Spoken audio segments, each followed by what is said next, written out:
Nasib malang dialami seorang wanita berinisial EL 27 tahun setelah dihamili pacarnya, anak saudagar emas. Dia mengaku dipaksa melakukan aborsi.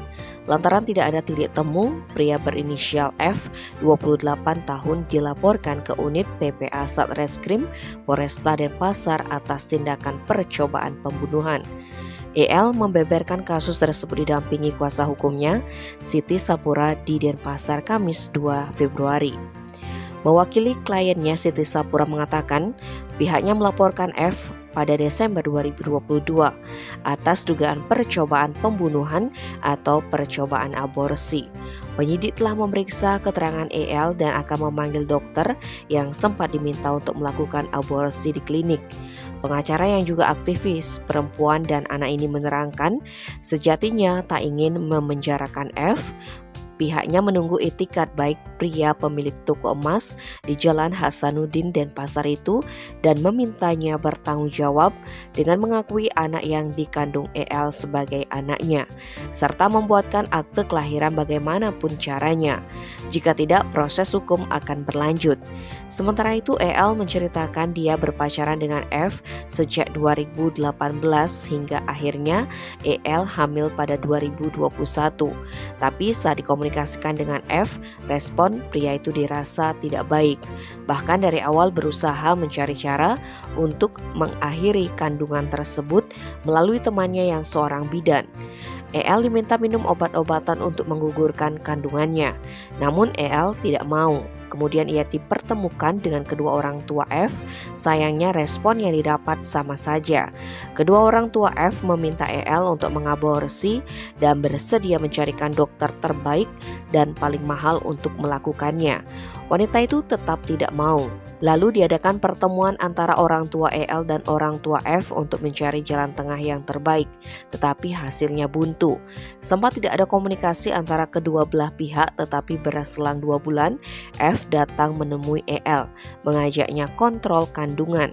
Pria itu mengiming-imingi EL untuk menikah di luar Bali, tepatnya di Malang, Jawa Timur. Wanita itu berpikir F sudah terketuk pintu hatinya untuk sang anak.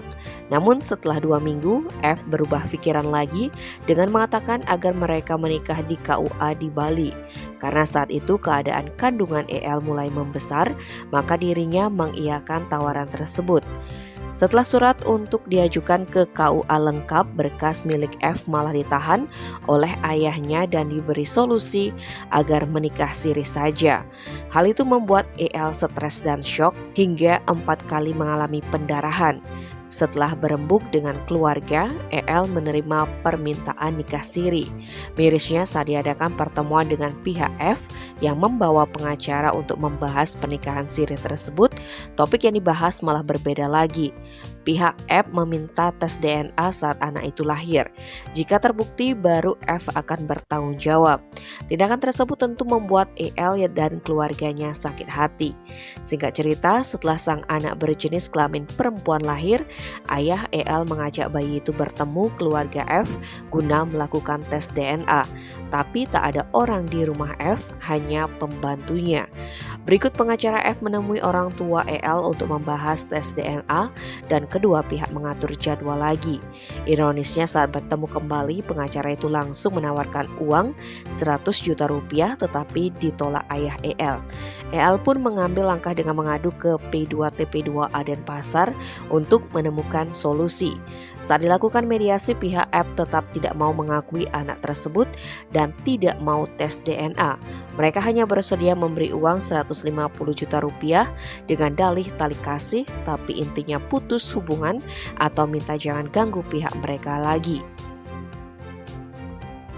Dalam pertemuan antara kedua keluarga tersebut, F bilang tidak mau anak itu lahir meski dia mengakui bahwa anak itu hasil perbuatannya. EL tidak menuntut sepeser pun dari keluarga F, tapi hanya meminta anak itu diakui. Karena tak ada jalan keluar, maka kasus ini berlanjut ke proses hukum.